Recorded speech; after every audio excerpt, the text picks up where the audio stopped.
We have had a good week so far. It has just been so good. I think everybody, every congregation that's been a part of the program this week has just pulled out all the stops, and just everybody has done a great job, and the food has been good. I'm not sure, but I'm pretty sure I heard Daisy Hudson suggest that we might need to have refreshments first tonight. And I'm not sure why he would say that, but anyway.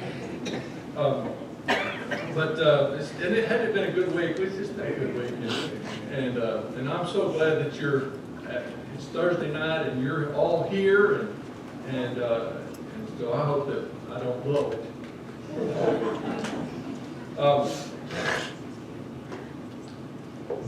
They say. You ever heard anybody say they say? They say. Now you know who they are. They are the experts. Now the expert. Now anytime a preacher says they say, you ought to just perceive what's coming with a word of caution here. But they say. The experts say that means the preacher doesn't really know who said this, or if anybody actually really did say it. It's just they. It's just sort of a random they. But the experts, they say. Everybody sort of wishes they would stop saying so much, but they just keep on saying it. And they say, in this particular case, they say that people. Well, let's do this one. Now, I've done this before. They say that if you took everybody that slept in church and laid them end to end, they'd all be a lot more comfortable. Some experts said that. But they say, in this particular case, they say that people. Now, when we talk about the people, you know who that is. That's you.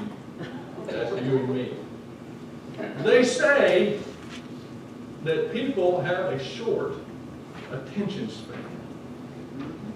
Do you believe that? You think that's true? I remember I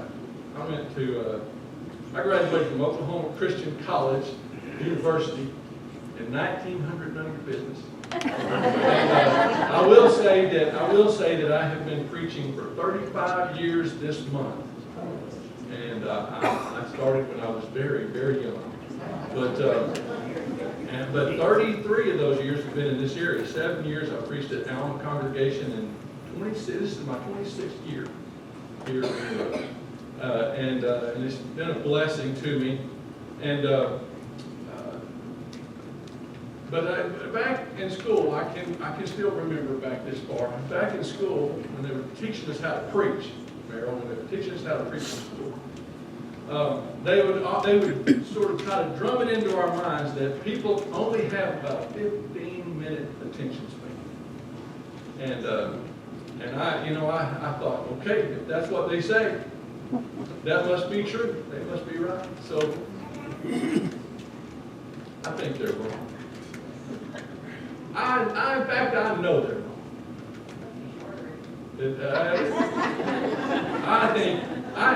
Let me say this. I don't think that's true of you people. Because I've heard some pretty long-winded preachers just this week. And yours still. I know that's true. And this will be another long-winded sermon, I'm sure.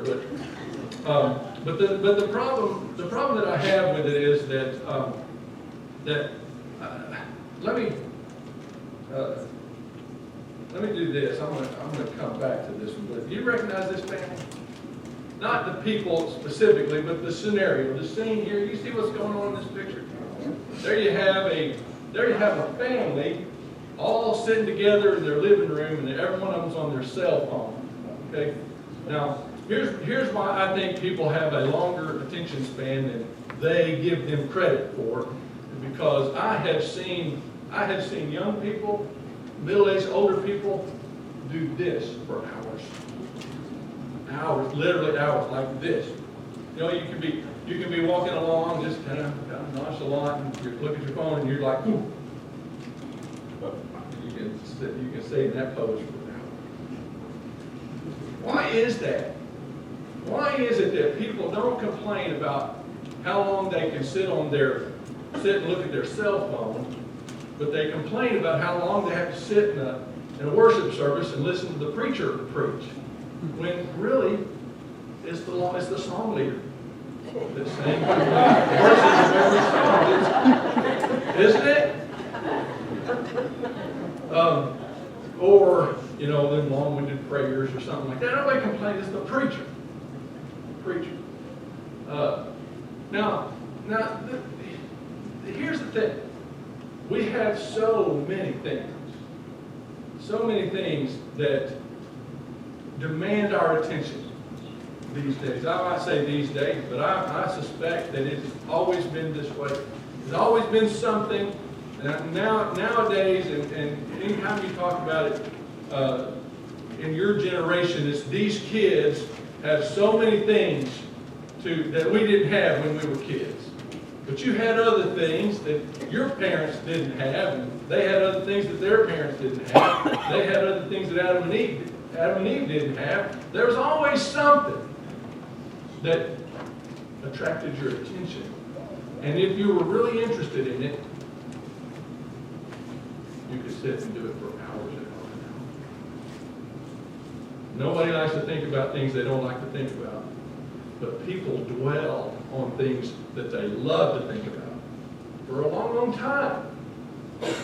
And so that's what I want you to think about. And if you're going to preach a sermon on the subject of distraction, I think that the best passage to go to is here, Matthew chapter 14, starting at verse 22. And if you'll follow along with me, this is a very familiar passage to all of us. And even if you don't know where it is in the Bible, you know this story. Immediately Jesus made his disciples get into the boat and go before him to the other side while he sent the multitudes away. And when he had sent the multitudes away, he went up on the mountain by himself to pray. Now when evening came, he was alone there. But the boat was now in the middle of the sea, tossed by the waves, for the wind was contrary. Now in the fourth watch of the night, Jesus went to them walking on the sea. And when the disciples saw him walking on the sea, they were troubled, saying, "It is a ghost." They cried out for fear. But immediately Jesus spoke to them, saying, "Be of good cheer, it is I. Do not be afraid." And Peter answered him and said, "Lord, if it is you, command me to come to you on the water." So he said, "Come." And when Peter had come down out of the boat, he walked on the water to go to Jesus. But when he saw that the wind was boisterous, he was afraid. And beginning to sink, he cried out, saying, "Lord, save me." And immediately Jesus stretched out his hand and caught him and said to him, "O you of little faith, why did you doubt?" And when they got into the boat, the wind ceased. And those who were in the boat came and worshipped him, saying, "Truly you are the Son of God." Okay, I want you to think about this scenario. You know the scene. You've pictured it probably many times. You've seen artist drawings of, maybe even a movie or a play or something about it. And so Jesus is walking on the water. The sea is troubled. It's a troubled sea. And the waves are coming from all directions. I don't know how many of you have ever been out on open water, a large expanse like the ocean or the sea, like this is the Sea of Galilee. And the waves are coming from every direction. This way, from behind you. Shoot, it's overwhelming you. It's overwhelming the boat. The people in the boat are afraid. Peter is afraid in the boat. All of his fellow disciples are afraid. And here comes Jesus walking on the water in the dark. And he is not troubled by the waves. He's not afraid at all. At first they saw him and they thought, well, that's a ghost. Who but a ghost could do something like that? But no, he says, it's me. It's me. You don't have to be afraid. It's me. Now I want you to put yourself in the boat. In order for this to work the way it's supposed to, you have to put yourself in the boat. Okay. Now if you're standing there, you're one of the people in the boat, and you've got all kinds of reasons to be scared. It's dark. Maybe there's thunder, there's lightning in the sky, there's waves, maybe crashing over the side of the boat occasionally, big waves, and there's a shadowy figure on the water, and you're afraid. But then Jesus calls out and says, "It's me. You don't have to be afraid. It's me." Are you all of a sudden not afraid anymore? You're not afraid now? It doesn't matter that there's a storm on the Sea of Galilee. It doesn't matter that this boat is being tossed to and fro. Jesus is here, so everybody's okay now. And it didn't work that way. They were still afraid. They were still frightened by what they were going through. And so, but there's Peter. Now there's Peter. You're in the boat too, but there's Peter. And Peter calls out and says, "Lord, if it is you, allow me to come to you walking on the water." Now, you heard Peter say that. You heard him, and you're in the boat with him, and you heard Peter say that. What do you think about Peter? Don't answer it out loud. Just think about it. What do you think? What would you say to Peter? Would you say, "Oh, Peter, don't do this"? Or would you say, "Peter, you got this. You got this, Peter. Go for it. If it works out for you, I'll be right there." Oh, Peter. So Peter says, but whatever it was, that we're not told what the other disciples said in the boat, but we know that none of them got out of the boat. Nobody else but Peter got out of the boat. But imagine what they might have been thinking as Peter got out of the boat, stepped down over the side of that boat, standing on the water. And maybe they're thinking, he's doing it. If Peter can do it, maybe I can do it too. Peter's faith encouraged them in their faith. But they thought, I'm going to wait a little bit. Give him a little bit before I step out. Okay, but Peter's there. He's walking on the water. Can you imagine what it felt like? If you're thinking about it, a little unstable waves here and there. And here's what I want you to think about. Not every wave is the same wave, right? Some of those waves were just lapping at his feet and ankles. They were just, they just sort of blow by there. He could handle those waves. That was nothing. But here comes a great big wave. He sees it out. He could see it out there. Sort of took his focus off of Jesus, and he saw this wave coming. And this wave had letters written on it, had words written on it. It said, "Peter, you are not good enough." Another wave over here said, "Peter, what do you think you're doing?" There's another wave coming up from behind, and that wave on it said, you're really just a Jew at heart. You shouldn't be out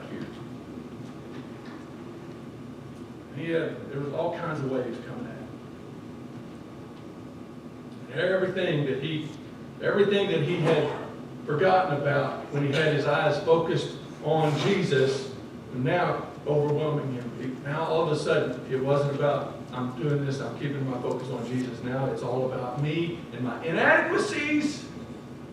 And whatever else that every wave represented as it came to him, it robbed his focus from where it should be. It distracted him. You see that?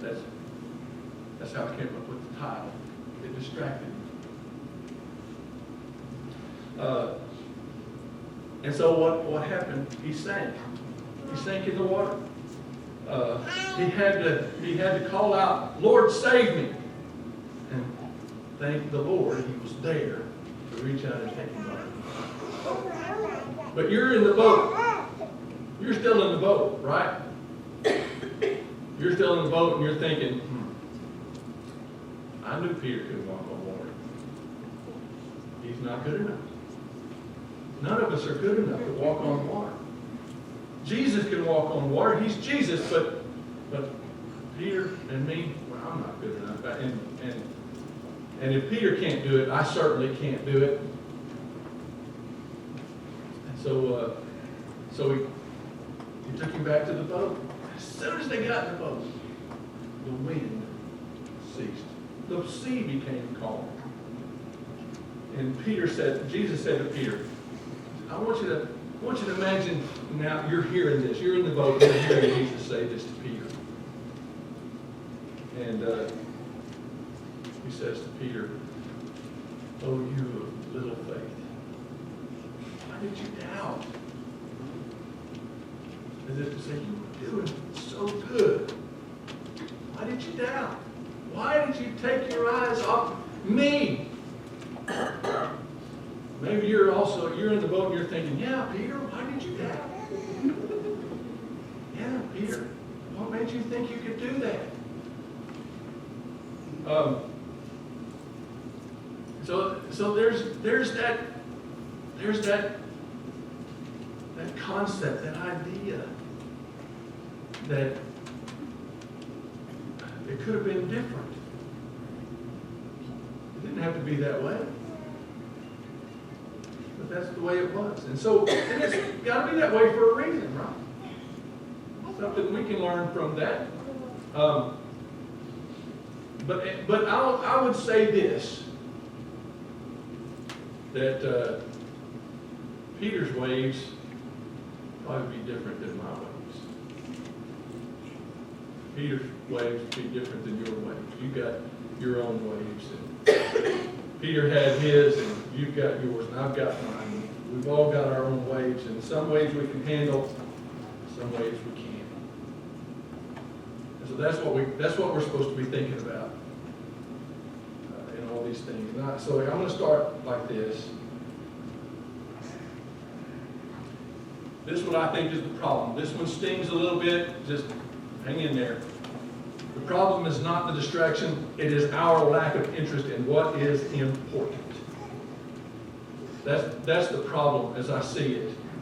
And we, like I said, we can focus for hours on things that we're interested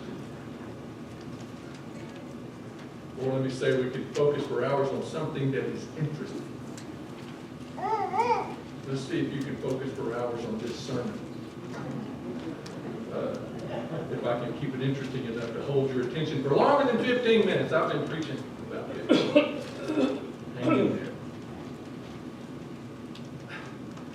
I think it comes down to this, really.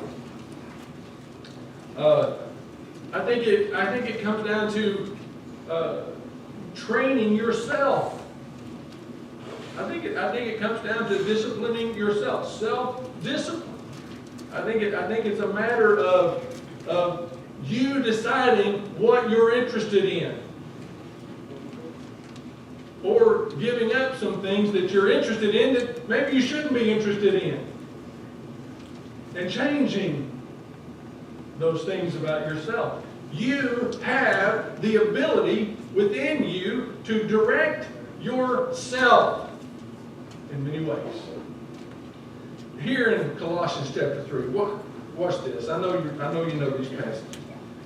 If then you were raised with Christ, that means if you're a Christian, right?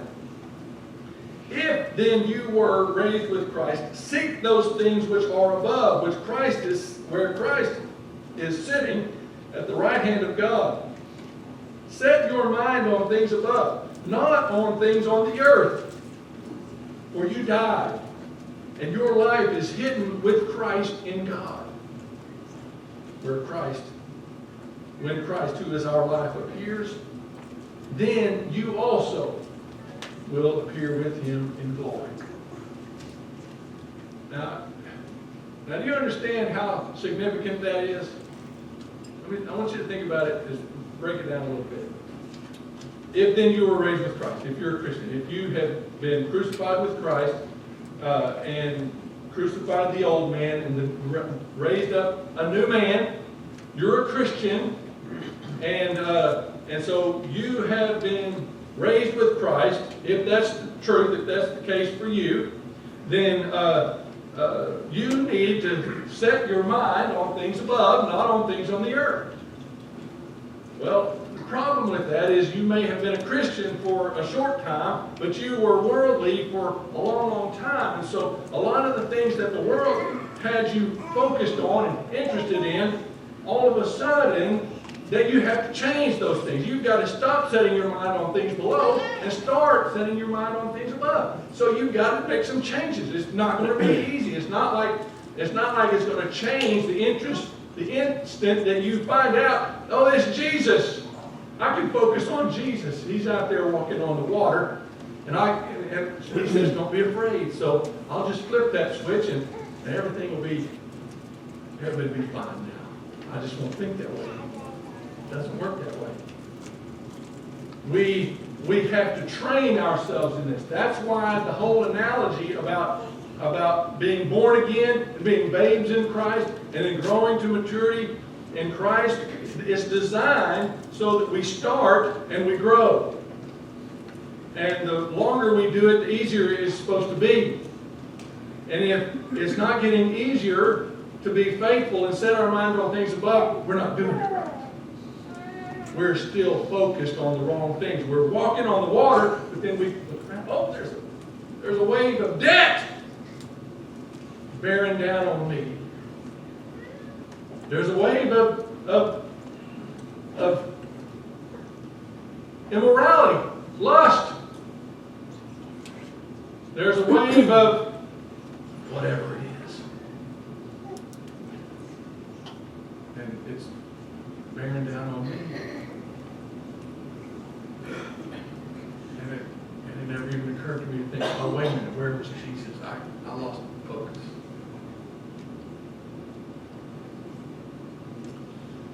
So when we take our focus off of Christ, that's what happens. The world overwhelms us. That's what happened to Peter. Right? That's the same thing happened to him. That's what happens to us. It happens every time. It'll happen to us just like it happened to him. And we'll just take the plunge. We'll just sink. We'll just sink and we'll have to be rescued.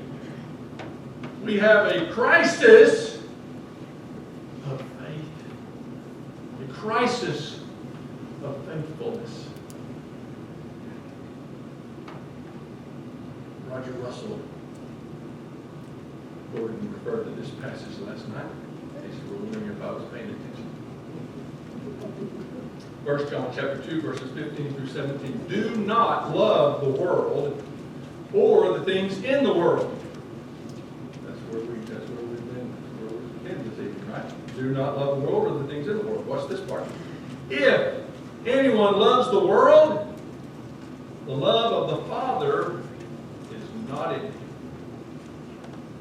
For all is in the world, the lust of the flesh, the lust of the eyes, and the pride of life, not from the Father. It's from the world. And the world is passing away, along with its desires. But whoever does the will of God abides forever. Now, if anyone loves the world, I think the key word in that statement is the word anyone. And that's not just talking about people that aren't Christians. They love the world. We expect that. If they didn't love the world, they'd be Christians with us in the boat. But if anyone loves the world, that means if any non-Christian or any Christian loves the world, the love of the Father is not in him. It doesn't say the love of the Father is somewhat diminished. It doesn't say that the love of the Father is waning and he needs to turn it around. He says it's not in him. You can't do both. You cannot love the world and love God at the same time. You can't love the world a little bit and love God mostly. If you love the world, the love of the Father is not in you. Now, we don't like to think that. We don't like to think that's true, but that's true. That's the way it works. This is a ongoing, constant struggle we're going to face all the time. And I guarantee you, the devil has a way out there with your name on it, for several ways. And I can't tell you what it is. Most of you, I don't know you that well. But I know that it's custom designed just for you. There may be other people that are being overwhelmed by that same way, but what does that matter to you? This is you. This is your walk on the water. And you are the one that has to deal with it. And you can turn that big wave into a little bitty wave, or you can turn that big wave into a calm sea just by keeping your focus on Jesus Christ and not getting distracted by all these other things. You need to get rid of that out of your life. It's not that easy. No, it's not. Nobody ever said that it was. It's not like flipping a switch. It's going to take work. Randy Rankin referred to this passage Monday night. I can't remember things that happened Monday night here on Thursday. So when they had eaten breakfast, Jesus said to Simon Peter, "Simon, son of Jonah, do you love me more than these?" He said to him, "Yes, Lord, I know." "Do you love me more than these?" He said to him, "Yes, Lord, you know that I love you." He said to him, "Feed my lambs." He said to him again a second time, "Simon, son of Jonah, do you love me?" He said to him, "Yes, Lord, you know that I love you." He said to him, "Tend my sheep." He said to him the third time, "Simon, son of Jonah, do you love me?" Peter was grieved because he said to him the third time, Do you love me?" And he said to him, "Lord, you know all things. You know that I love you." Jesus said to him, "Feed my sheep." Now, Randy explained this. I'm going to explain it too. The way that this is constructed, in English, we call several things, we translate several words love. But in the Greek language, there was two words that are being presented here. And so the way the conversation went was, Jesus said to Peter, the first time he said, "Simon, son of Jonah, do you agape me?" Okay? And that's the highest form of love that the Greek language, the common Greek had, agape love. Do you have that kind of agape love for me, Simon?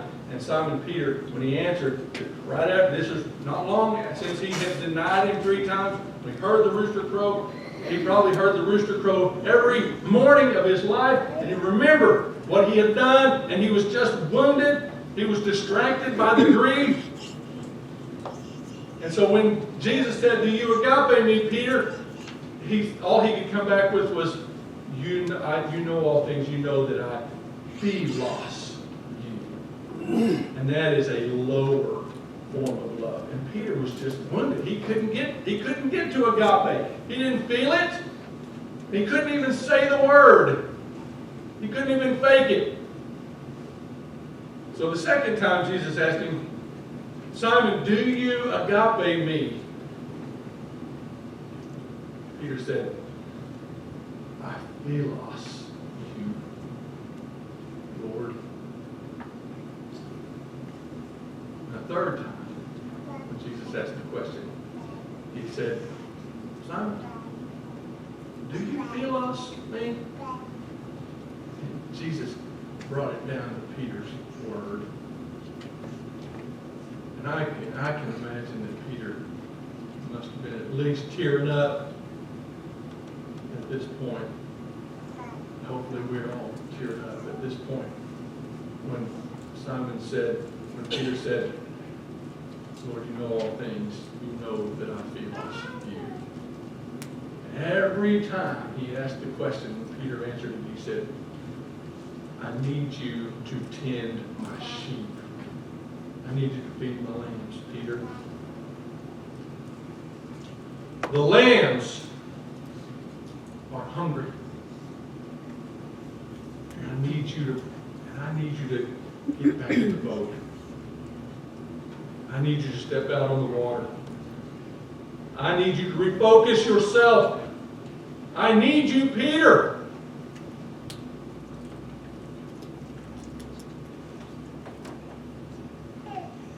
Feel like Peter sometimes?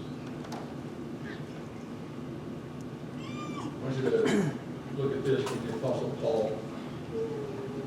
2 Corinthians chapter 12. The Apostle Paul, now this is after he has gone through a lot of stuff.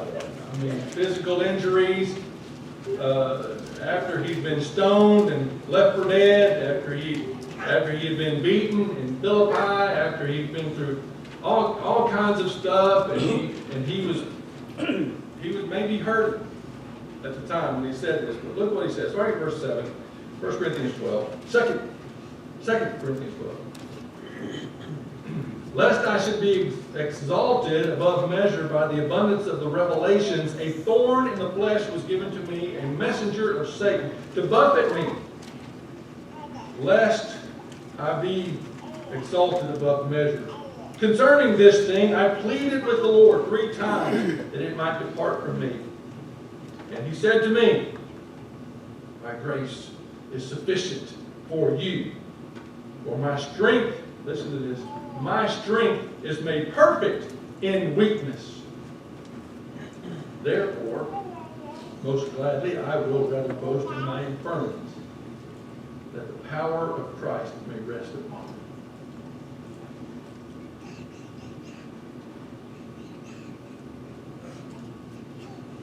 Therefore, I take pleasure in my infirmities, in reproaches, in needs, in persecutions, in distresses for Christ's sake. When I am weak, then I am strong. You know, here's the problem. He didn't tell us what this thorn in the flesh was. We don't know what it was. Oh, we speculate. Well, we preachers, we love to speculate. Maybe it was his eyesight. Maybe he had poor eyesight. There's some indication in there. Maybe it was all those times, all those injuries that he had sustained in the beatings or the stonings or all those things that he had endured. And maybe not having those things been healed miraculously, he still bore some of the scars or some of the pain from that. Maybe that's what it was. Maybe it wasn't any of those things. Maybe it was chronic depression. Can you imagine? Paul had to drag himself out of bed every morning just to go out and do what God wanted. Maybe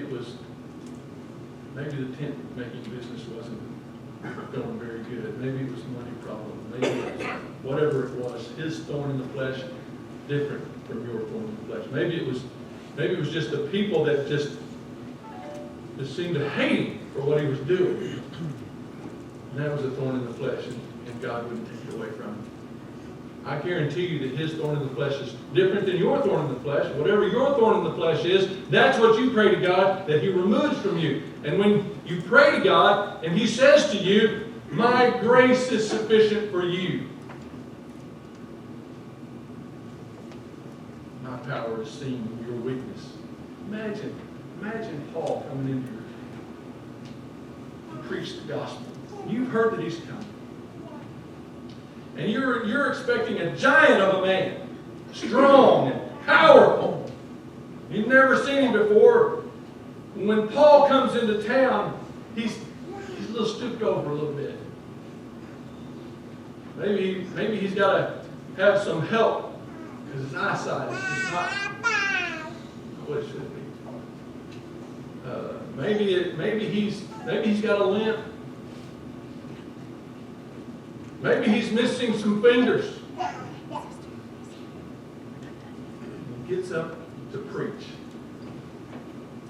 And you hear him preach the gospel of Jesus Christ. And he says, you can overcome anything.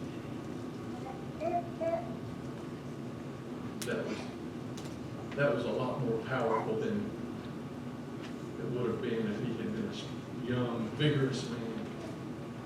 No visible injuries, powerful, strong in the pulpit, and he may have been that. I don't know. I don't know what his thorn was. I just know that it was a distraction for him until he realized that God wasn't going to take it away. And then he gloried in it. And he said, okay, Lord, if that's what you want, I'll deal with it. But I'm going to keep working for you. Nothing is going to stop me. There we go. While we're thinking about that, there comes a time when we have to focus ourselves on what's important. And I'm just going to go to Ephesians 4 real quick and read it. I like it. He himself, that's Jesus. He himself gave some to be apostles, some prophets, some evangelists, some pastors and teachers for the equipping of the saints, for the work of the ministry, for the edifying of the body of Christ, till we all come to the unity of the faith and of the knowledge of the Son of God, to a perfect man, to the measure of the stature of the fullness of Christ, that we should no longer be children, watch now, that we should no longer be children tossed to and fro, carried about by every wind of doctrine, by the trickery of men and the cunning craftiness of deceitful plotting, but speaking the truth in love, may grow up in all things into him who is the head, Christ, from whom the whole body, joined and knit together by what every joint supplies, according to the effective working by which every part does its share, causes growth of the body, with the edifying of itself in love. Now what I like about it is this. Paul is encouraging the Christians in Ephesus. He is saying, yes, I know. We're teaching you, other people are teaching you. We're all trying to teach you what Christ wants, why Christ died, and how to live a Christian life yourself, and how to be faithful, and how to stay faithful. And it all comes down to this. We've got to unite. We've got to unite to be one man, unified in the body and spirit of Christ, to the fullness of the measure of Christ, what he said. And if we'll do that, then it'll be so much easier when the trickery of men, the crafting, cunning of deceitful plotting comes. And that's going to happen. As much as you hear Jesus saying, don't be afraid, you have the trickery of men saying, come on, go with us.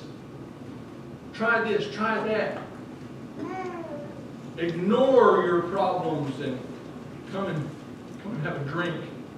Come and have a smoke. Come to my bedroom. Or you have some charlatan preacher saying, nah, you don't have to be baptized. This is the gospel. This is something else. But you're not going to fall for that. You're going to overcome that because you have your brothers and sisters in Christ. You have your Christian family. And you are not going to take your eyes off of Christ. He's right there. Can you see him? He's right there. Don't look away. I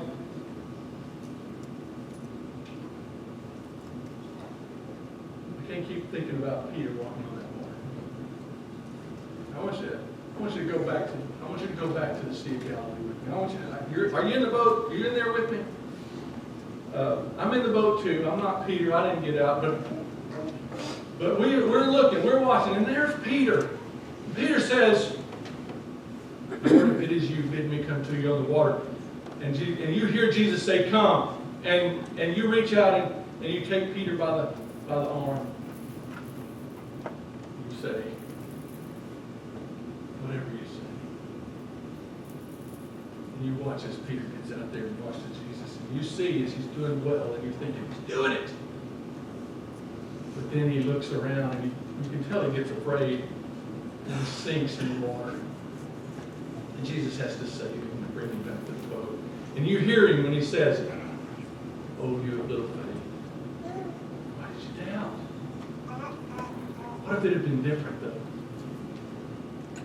What if it had been different? What if instead of saying, Peter, don't go, you had whispered in Peter's ear and said, you can do it. You got this. And when he got out there on the water and you could see that he started to look away, you said, Peter, don't take your eyes off of Jesus. It's okay. Don't look at the waves.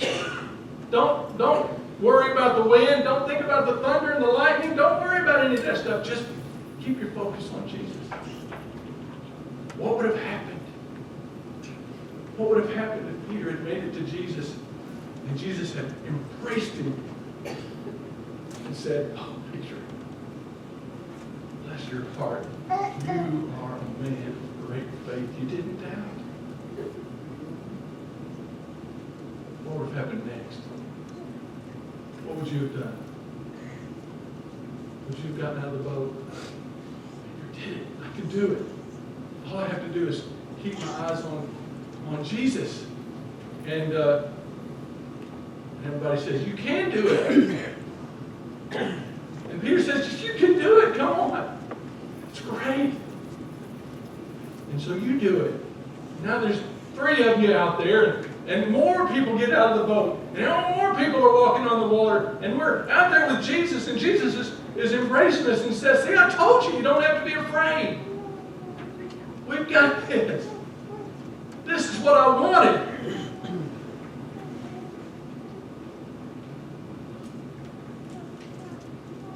And then the sea gets calm. You know, we've done a great job this week. You know why the round robin is successful? Because you look forward to it every year. I hear people say, oh, round robin. I talked to my daughter, Emily, tonight. She said, I can't wait till the round robin next year. She plans to be here. Looking forward to it. You know, it's a great week, and it's great because we're here, we're unified, and we're saying to each other, we can do this. This is going to help me tomorrow and the next day, next week. This is going to be beneficial. This is going to be useful. Every congregation that's represented here needs to be encouraging every other member of every other congregation that's here. Every congregation, we are stronger together when we're stronger apart. I got 2 passages to read, and I'm going to close the sermon. So bear with me, 45 more minutes. They're on the screen for you. Just hang in there. Revelation 21, verse 8. Cowardly and unbelieving, the abominable and murderers and immoral persons and sorcerers and idolaters and all liars. All liars. Their part will be in the lake that burns with fire and brimstone, which is the second death. The second death. Anybody look forward to dying? Nobody looks forward to death. Physical death, spiritual death. Nobody's looking forward to death. But how many of you would want to die twice? Here's the next passage. Hebrews 9, 27, 28. As it is appointed for men to die once, but after this the judgment, so Christ was offered once to bear the sins of many, To those who eagerly wait for him, he will appear a second time apart from sin for salvation. That judgment day. That judgment day. It's coming. It's going to be a day. It's out there in the future. We don't know when it's going to be. But for some of us, maybe all of us, we're going to die.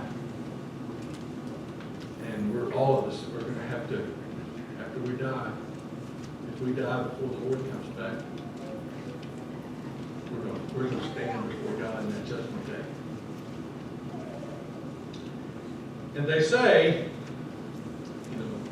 the experts, they say this. I'll bet you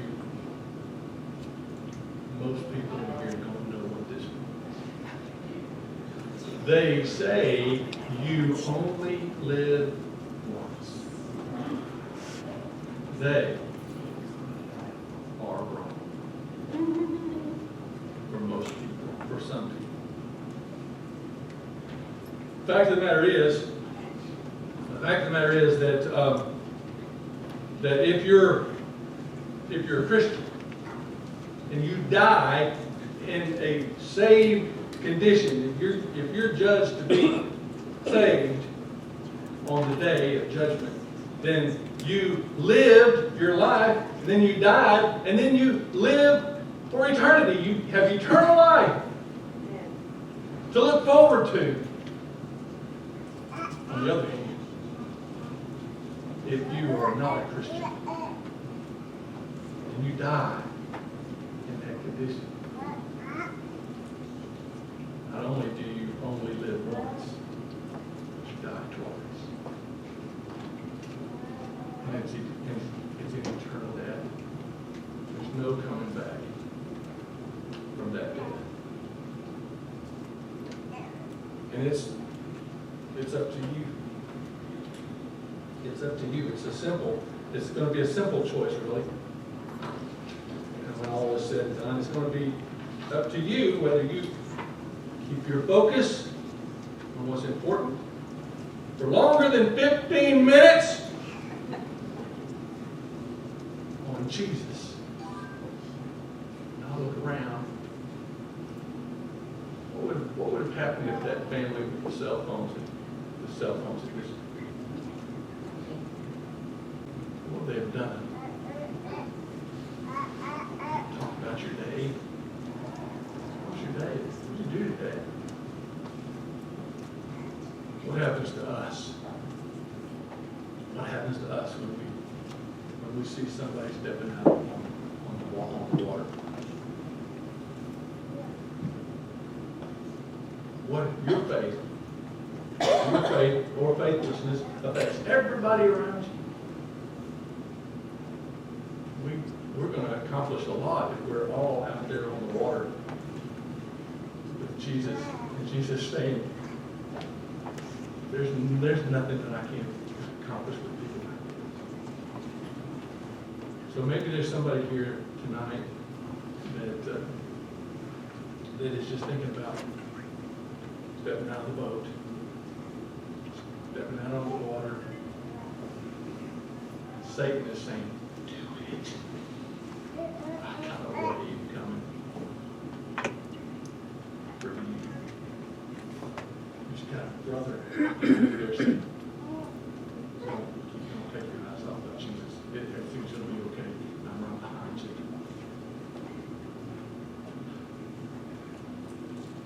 Can you step out on that water? Can you do it? I know you can do it.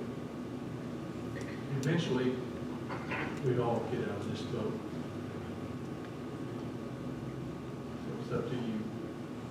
You only live once. Unless you're a Christian. You're here this evening, you need to respond. And the invitation, come forward and make things right.